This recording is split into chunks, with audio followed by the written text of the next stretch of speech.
The night was loud with laughter in the small town of Maputo. The family house was full of guests, and the long table was covered with food. But in the middle of all the joy, one girl carried the weight of humiliation on her shoulders. Aola walked in and out of the kitchen with trays, her hands shaking as her mother, Lorato, barked at her. "Serve your sister first. Make sure she eats like a queen," Lorato shouted, loud enough for everyone to hear. The guests laughed, some whispering, others shaking their heads.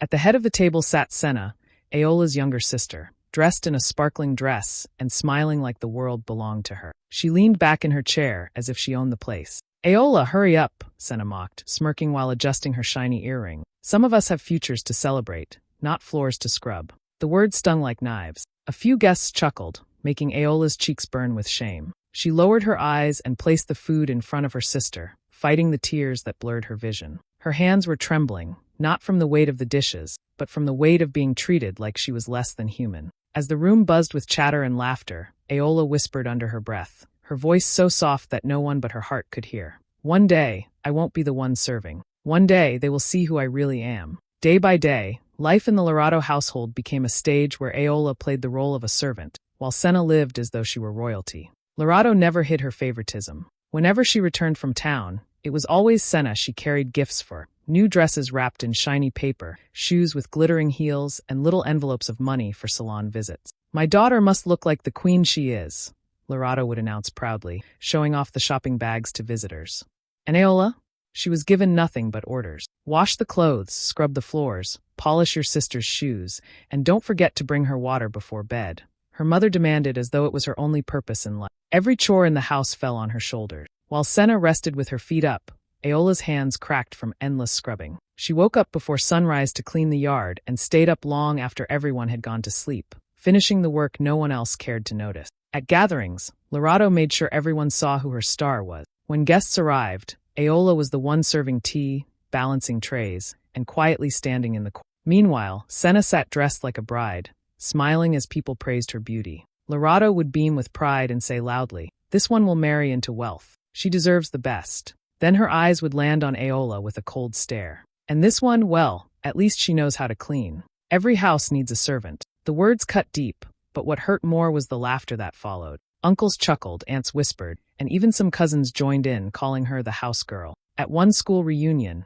Aola overheard a relative whispering, "Poor thing, she's nothing but her sister's maid. She'll never escape those dirty floors." They laughed as if it were a joke, but to Aola, it felt like chains tightening around her heart. Senna loved every moment of this cruel game. She strutted through the house in new dresses, twirling in front of mirrors and making sure Aola was nearby to see. "Look at me," she would say with a smirk. "This is what a future wife of a rich man looks like. And you, Aola, better learn to mop faster. You'll need those skills for the rest of your life." She laughed at her own words, tossing her hair while Aola lowered her head to hide the tears burning in her eyes. Still, Aola never shouted back. She swallowed her pain in silence, though inside her heart, something stronger was being built, an unshakable determination. When Senna mocked her, Aola whispered only to herself, "You'll see. One day, all this will change." But Lorato's cruelty knew no limits. Once, when a neighbor came over, she proudly showed Senna's freshly painted nails. "I pay for her salon visits every week," Lorato bragged. Then she turned and pointed to Aola, who was bent over the laundry bucket.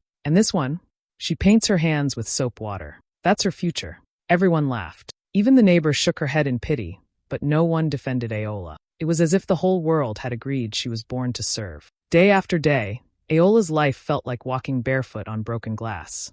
Every step painful, every moment another reminder that she was unwanted. But deep inside, a fire grew. She couldn't say it out loud yet, but she carried the words like a secret prayer. One day, the hands they laugh at will hold something greater than they could ever dream of. Every insult, every cruel laugh, every moment she was forced to kneel before her sister, Aola stored it deep inside her heart, not as weakness, but as fuel. While her mother and sister believed she was nothing more than a servant, Aola was quietly building another life, one they would never imagine. Late at night, when everyone else was asleep, she would pull out old books and worn notebooks she had hidden under her mattress. By the dim light of a candle, she studied. Mathematics, business notes, English essays, anything she could find, she devoured with determination. Her eyes would grow heavy, but her heart stayed awake, whispering, "This knowledge will be my freedom." She refused to let her humiliation be her ending. In the mornings, after scrubbing the floors and preparing breakfast, she slipped out to a small bakery in town. The pay was little, just enough for bread or a few notebooks, but to Aola, it was her first taste of independence. The smell of fresh bread clung to her clothes, and her hands, though tired, felt alive when she worked there. Customers came and went, but one man noticed her in a way no one else did, an elderly gentleman named Mr. Zuberi. He was quiet at first, often sitting in the corner with a cup of tea and a notebook of his own. But he watched Aola carefully, how she treated customers with respect, how she worked tirelessly without complaint, and how her eyes shone with kindness even when she was exhausted. One day, he finally spoke to her. "Young lady, you carry yourself differently. Where does that strength come from?" Aola froze, unsure how to answer. No one had ever asked her that. She gave a small smile and said softly, "I guess. I just don't want to stay where life put me." From that day on, their conversations grew. Mr. Zuberi would ask about her studies, and she confessed she read secretly at night. He would share stories of business and leadership, teaching her things she had never heard before. Slowly, Aola realized he was not just an old man passing time. He was a man with wisdom, power, and something far greater than what he showed the world. What Aola didn't know yet was that Mr. Zuberi was one of the wealthiest men in the region. He owned the prestigious Golden Palm Hotel, but he was searching for someone to trust with his growing empire. His own children lived abroad, uninterested in his legacy. When he looked at Aola, he didn't see a servant. He saw honesty, resilience, and a rare kind of loyalty that money could never buy. One evening, as the bakery was closing, he called her over. "Do you know why I come here so often?" he asked. Aola shook her head shyly. "It is not the bread," he smiled. "It is you. You remind me of something the world has forgotten, humility mixed with strength." Soon after, he began giving her small tasks. At first, it was reading letters for him or helping draft simple notes. But as trust grew, he handed her thick files and official documents, contracts, business letters, property papers, things that could change lives. Aola's heart pounded as she worked on them late at night, sitting in the dim bakery office with Mr. Zuberi guiding her. She didn't tell her mother or sister. She knew they would only laugh, or worse, stop her. Night after night, she balanced two worlds. At home, she was the maid, mocked, dismissed, invisible. But in those quiet hours with Mr. Zuberi, she was something else.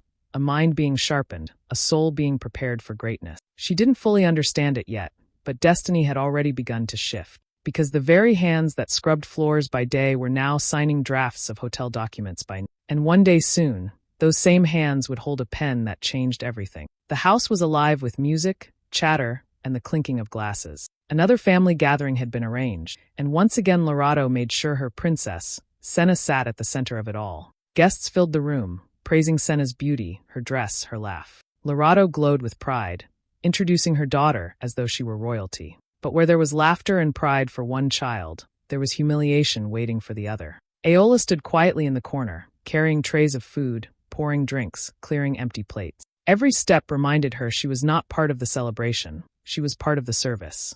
She kept her head low, praying the night would pass without her mother's sharp tongue. But humiliation seemed to follow her like a shadow. As the evening grew lively, Lorado suddenly clapped her hands to get everyone's attention. "Aola!" she shouted, her voice slicing through the chatter. "Come here." Aola froze, a knot forming in her stomach. Slowly, she walked to where her mother stood, praying it wasn't another cruel command. But Lorado's next words made the room go silent. "Kneel down and polish your sister's shoes." Gasps and giggles rippled through the crowd. Aola's heart dropped, her chest tightening as if the walls were closing in. She looked at her mother, then at Senna, who was already stretching her leg out, showing off her shiny heel. The smirk on her sister's face cut deeper than any knife. "Don't worry, Aola," Senna sneered, her voice dripping with mockery. "You'll always be beneath me. It's your place. So go on, shine them well." The room erupted with laughter. Some guests tried to hide their amusement, others whispered loudly enough for Aola to hear. "Poor girl, she really is their maid." Aola's knees felt weak as she lowered herself to the floor. Her hands trembled, not from fear, but from the war inside her heart, humiliation battling against the fire that was starting to burn. Tears gathered in her eyes, but she refused to let them fall. She would not give them the satisfaction of seeing her break. As she picked up the cloth and touched her sister's shoe, her head remained bowed, but her eyes flickered with something new, something no one in that room had seen before. It wasn't surrender. It was fire, a silent promise. "This will not be my forever." Among the clapping and laughter, one pair of eyes was not mocking her. Sitting quietly at the back, unnoticed by most, was Mr. Zuberi. He had been invited by a mutual acquaintance, and while the others saw only a servant kneeling before her sister, he saw something greater. He watched the strength in her silence, the way she carried herself even in humiliation. He saw a diamond hidden in the dust.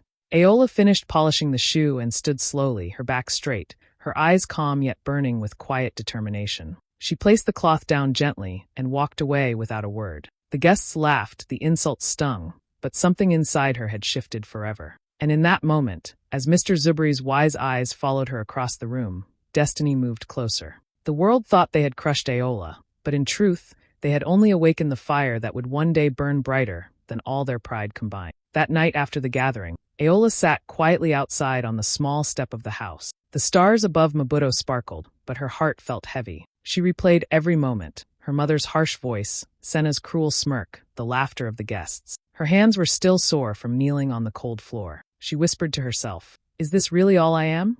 A servant in my own home?"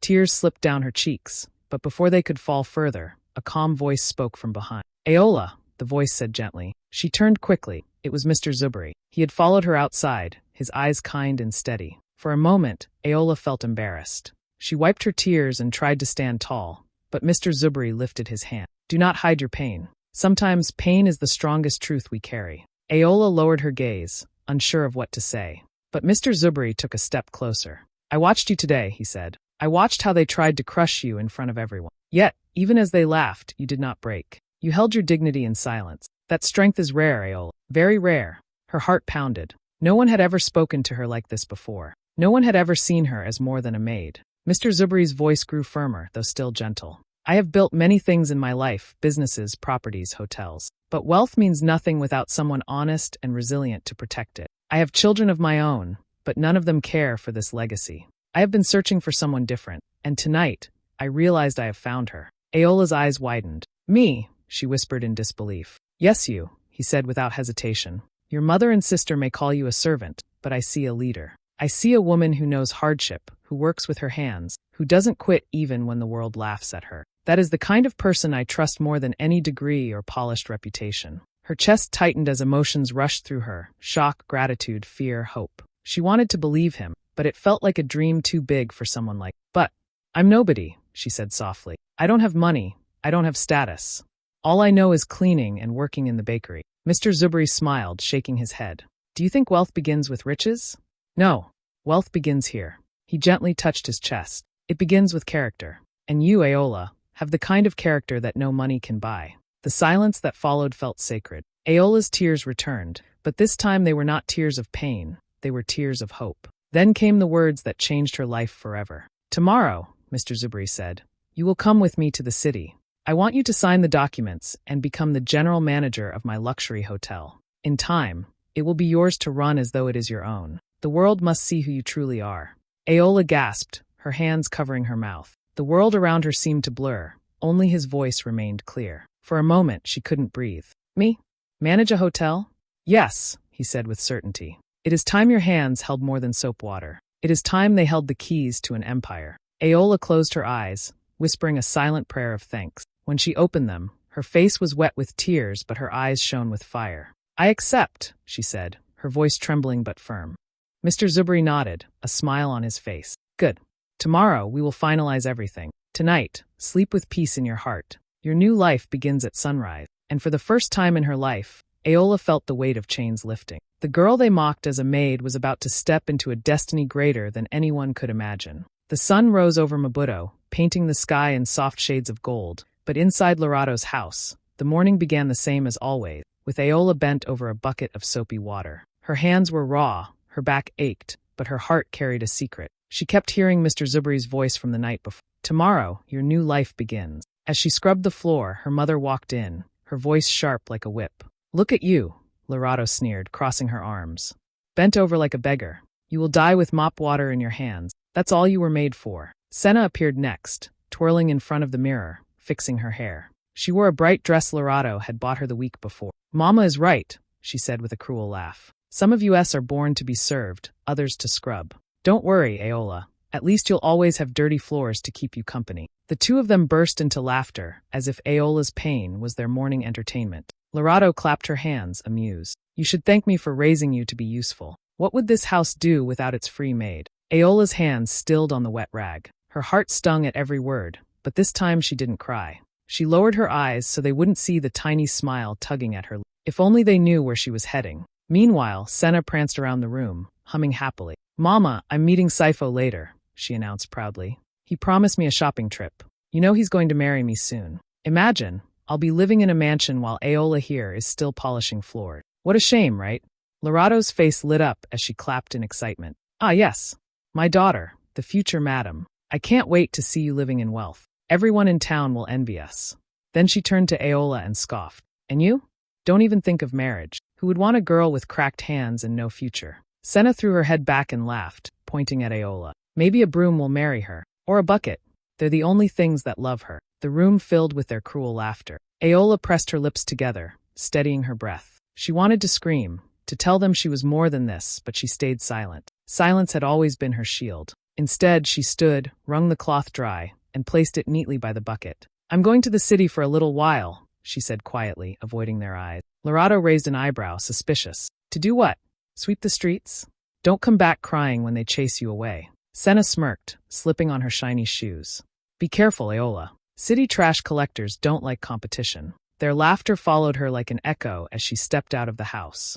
But this time, it didn't pierce her the way it once did. Her steps were light, almost floating. Her heart raced, not with pain, but with anticipation. Inside her bag was nothing more than a notebook and a pen, yet she carried something far greater: hope. As she walked toward the bus station, she whispered under her breath, "Laugh while you can. Today, everything changes." She boarded the bus, the engine rumbling to life. The streets of Maputo slipped away behind her, and the city skyline began to rise in the distance. Her reflection in the window looked different, stronger, braver, ready. Her family thought she was heading toward more floors to scrub. But Aola knew the truth. She wasn't going to polish shoes or mop halls. She was going to sign papers that would turn her from a maid into a woman with power. And for the first time in her life, the smile she had hidden inside finally broke free across her face. The city was louder and brighter than anything Aola had ever known. Tall buildings touched the sky, cars rushed past, and people in suits walked quickly with purpose. But nothing compared to the moment she stepped inside the Golden Palm Hotel. The glass doors opened smoothly, revealing marble floors that shone like mirrors and chandeliers that glittered above her head. For a second, Aola felt like she had stepped into another world. Mr. Zubri walked beside her, his steps calm and sure. "This is where you belong," he said gently. Aola's heart raced. She wanted to believe him, but part of her still whispered, "How can a girl who scrubbed floors belong here?" They entered the boardroom, and Aola froze.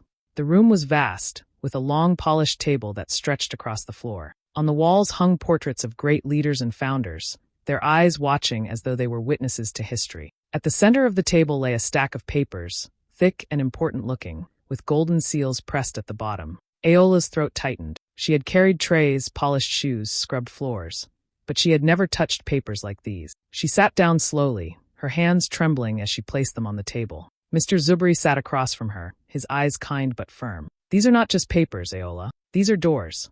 Once you sign them, you will no longer be the maid they mock. You will be the general manager and co-owner of this hotel. Do you understand what this means?" Aola swallowed hard, her chest rising and falling quickly. "It means, I'm no longer what they said I was," she whispered. "It means," Zubri said with a smile, "you are stepping into the life you always deserved." The lawyer in the room cleared his throat politely, sliding the pen across the table. "Miss Aola, if you're ready, you may sign here." Her fingers shook as she picked up the pen. She stared at the blank line, waiting for her name. Memories rushed through her mind. Her mother's voice telling her she would die poor, Senna laughing as she called her a maid, relatives mocking her at family gathering. Each cruel word echoed in her ears, but instead of breaking her, they gave her strength. Aola pressed the pen to the paper and began to write. Each stroke of her name felt like chains snapping. With every letter, she was rewriting her destiny. By the time she finished, her hand was steady, her back straight, her heart free. The lawyer nodded and stamped the documents with a heavy seal. "Congratulations," he said. "It is official. You are now co-owner and manager of the Golden Palm Hotel." For a moment, Aola couldn't breathe. Her eyes filled with tears, but this time they were not tears of shame. They were tears of victory. Mr. Zubri stood and walked around the table. He placed his hand gently on her shoulder. "Aola," he said with pride, "you are the daughter I wish I had. Strong, humble, and deserving. Today, you did not just sign papers, you signed a new beginning." Aola stood too, her knees weak, but her spirit unshakable. She looked around the grand boardroom, her reflection shining in the polished glass, and whispered softly to herself, from maid to owner. In that moment, she wasn't just Aola the servant anymore. She was Aola, the woman who had survived cruelty, humiliation, and mockery. and turned it all into power. Her transformation had begun, and nothing in the world could stop her now. The Golden Palm Hotel glittered under the night sky. Bright lights sparkled on the tall glass building, and music floated in the air. Expensive cars lined up outside as men in suits and women in shining gowns walked in, smiling and greeting one another. It was the biggest launch party the city had seen in years. Lorato and Senna arrived in their finest clothes. Lorato wore a flowing silver dress, while Senna carried a golden purse she had borrowed just for the night. They looked at each other with pride, certain that tonight they would finally mingle with the rich.